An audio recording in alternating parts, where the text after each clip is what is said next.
For those of you who think that teachers don't swear, you've never seen a 30-year-old man try to record himself for the first time. Wasn't pretty. Anyway, I think I'd like to start off class today by asking you the most important question about World War I. That question is, do the French like jazz? I'll go ahead and just give you a quick minute, not even a minute, 30 seconds to answer that question. Yes or no? Do the French like jazz? Not wearing a watch.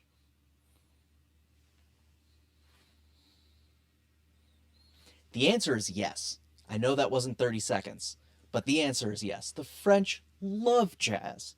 But here's my favorite part. The introduction that most French people got to jazz actually came from the American fighting unit in World War I that spent the most time on the front lines of any U.S. military force. And that was the 369th Infantry, the Harlem Hellfighters, as they came to be known. As they pulled into the harbor, I don't know if that's the right terminology. So as they were docking, Lieutenant James Reese Europe's band started to play his jazz rendition of the French national anthem, La Marseillaise, and the French people loved it. This welcome that France gave to the 369th Infantry as they were pulling into dock, it was passionate, it was happy. The French people were very excited to have this force coming from America. And that was the happiest reception that anybody from the 369th Infantry had gotten in probably over a year. During their entire training, they were discriminated against. Any base they went to, they were not welcome, even though they were training to fight just as the white soldiers were.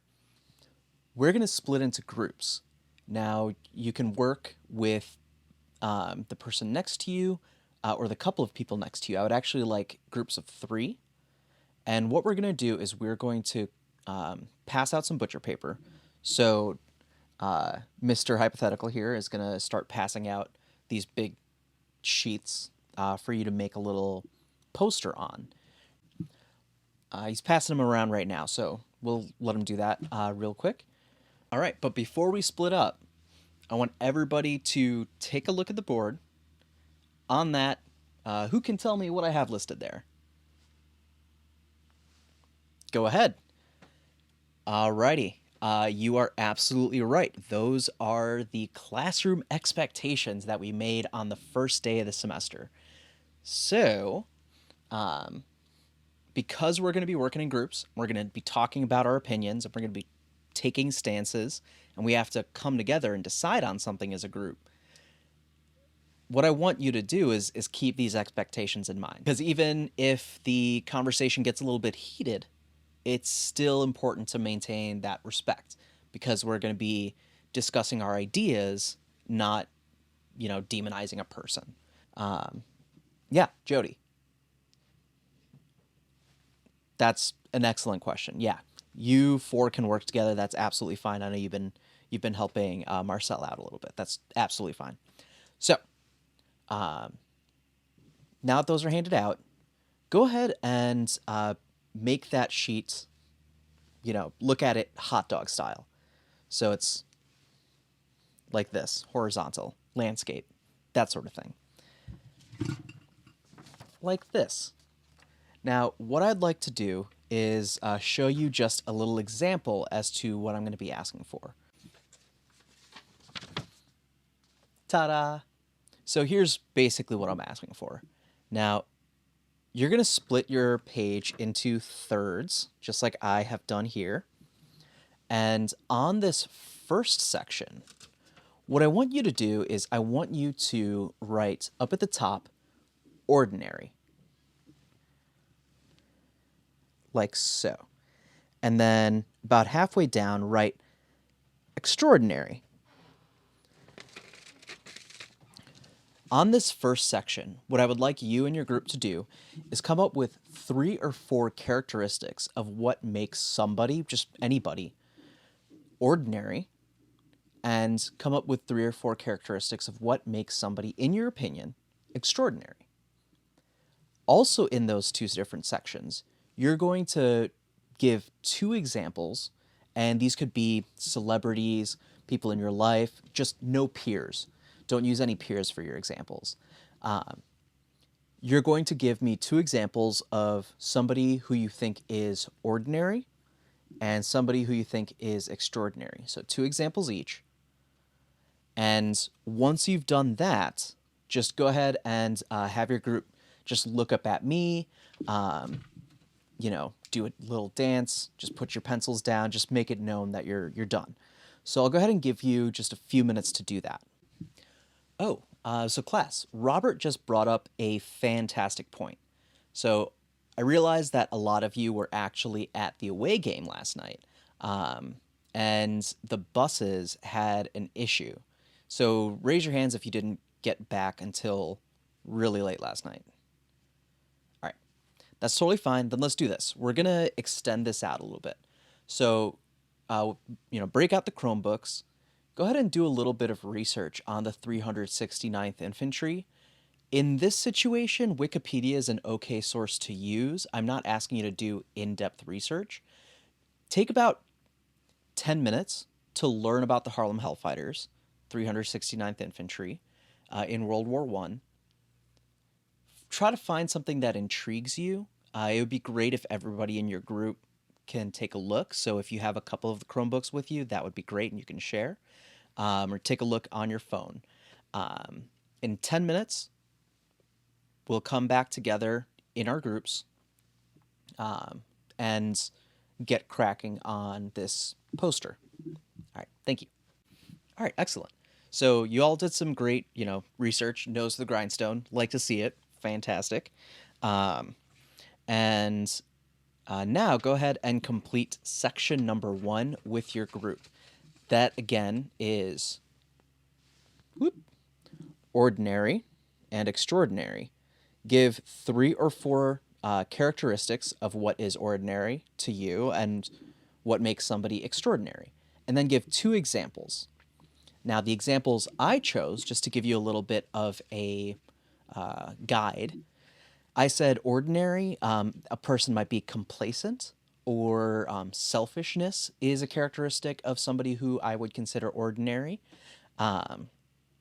And a couple of examples. This was a little tough because the 3rd characteristic I chose was unknown, but one of the examples I gave was Betsy DeVos because she's complacent in the system, is very selfish, and but she's not unknown. So it was a little tough. So I'm going to give you a few minutes to actually kind of work through this with your groups. And then extraordinary, I said altruistic, unique, and inspirational. So I said Tom Hanks and Matthew Mercer. So go ahead and give that a few minutes, and then we'll move on to section 2. Thank you all for being so patient. I know a few of you want to jump ahead. I totally get it. But I appreciate you taking it step by step with me because I want us all to be able to present our ideas to the class. So I want us to all be done around the same time. All right, so section 2, we are going to choose, you and your groups are going to choose whether you believe the people, the service members in the 369th Infantry were ordinary or extraordinary. Now, there's not necessarily a right or wrong answer because we all interpret these things a little bit differently. But what I'm asking you to do as a group is take a stance. So you will say that those men were ordinary or they were extraordinary.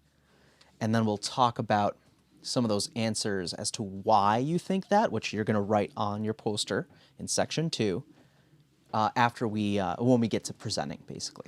So go ahead and take about 5 minutes to do that.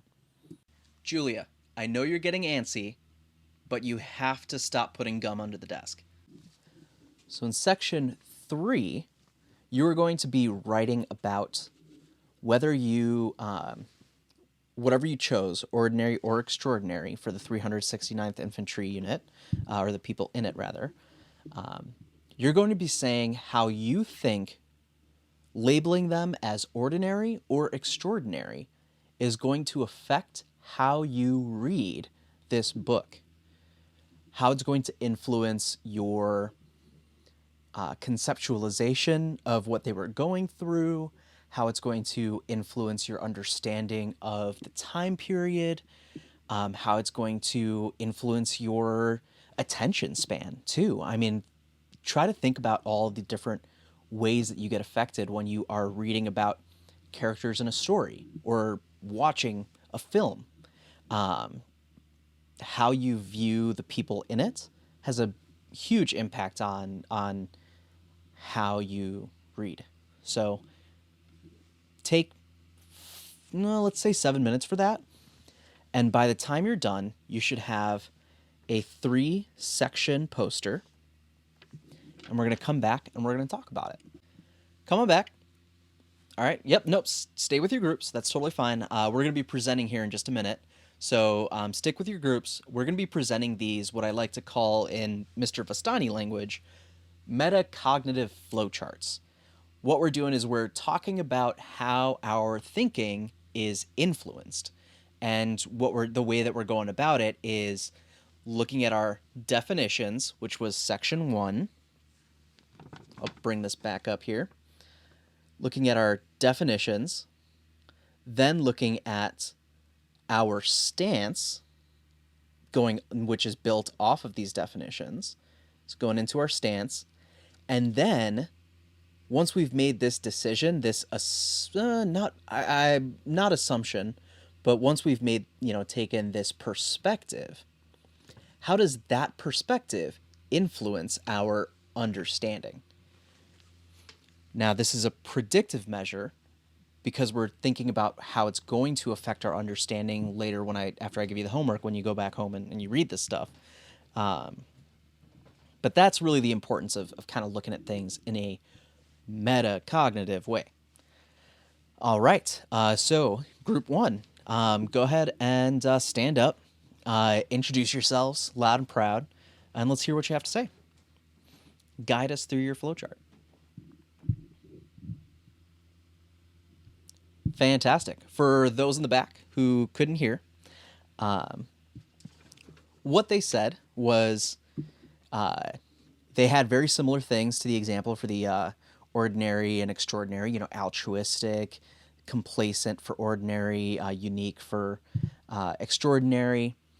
They said that the men of the 369th Infantry, that group sees them as extraordinary. And a couple of you actually echoed that as well when you presented. And their justification was that although many of the men were unknown to history, as a unit, they were revered by the French. They sacrificed for all Americans and democracy, overseas as well. And I really like what they said, which was that though learning about those men teaches us to be tough internally, it sounds like. Now, I found the way you took it, how this is going to impact your learning, to be very interesting. So what they said was that making these men into heroes, putting them on that pedestal, separates them from us in a bad way. It makes them unreal, and therefore it makes their dreams and goals unrealistic. But we're talking about dreams and goals from 1915, 1920. So that was a very interesting point. I appreciate that.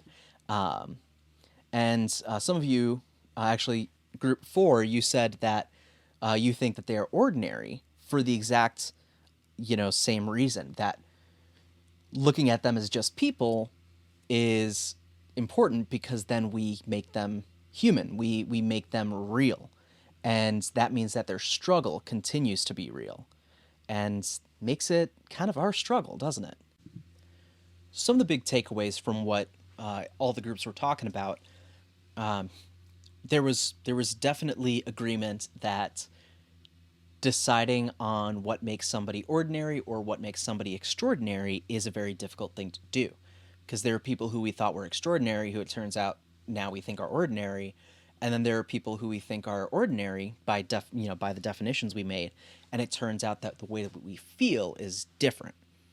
And what I'd like us to really internalize about that is defining somebody as ordinary or extraordinary. The way that our society works is we oftentimes think about that as value, as if we are not impacted, then that person is ordinary, or we're deeply impacted, therefore they must be extraordinary. But as we're going to find out, reality is a heck of a lot heavier than fiction. So we're going to be reading about these actual men who went and fought and sacrificed so much. And, you know, sometimes we see them as heroes, but it's always important to remember that a lot of these folks, some of them were your age. Mostly all of them were younger than me. And that's when they were facing, these trials and tribulations. So remember that they are real people. These are real stories, and respect that. But also, it's totally fine. It's admirable to admire them as well. So with that, let's get to the homework. I'm just going to get that pulled up here so I can tell you exactly what pages we're going to. Yeah, so over the next few days, so due on Monday, so you've got the weekend for this, you have, you're reading from the preface, so the very start of the book, through page 69 of A More Unbending Battle. And the other thing is, there's also a link in the homework folder. It's labeled discussion with the author. So that is actually, that is a link to a book discussion that Peter Nelson gave. And it's very informative. It talks about how he stumbled onto looking at this formerly hidden history. And if you decide to watch that, it's kind of long, it's an hour long. So if you watch, even 20 or 30 minutes of that, and you write a paragraph or two, and it's good stuff, you may be getting some extra credit, anywhere between 1 and 5 points. So take a look at that link if you'd like. Peter Nelson's kind of an odd duck, but it's a really good talk. So anyway, take care. See everybody later.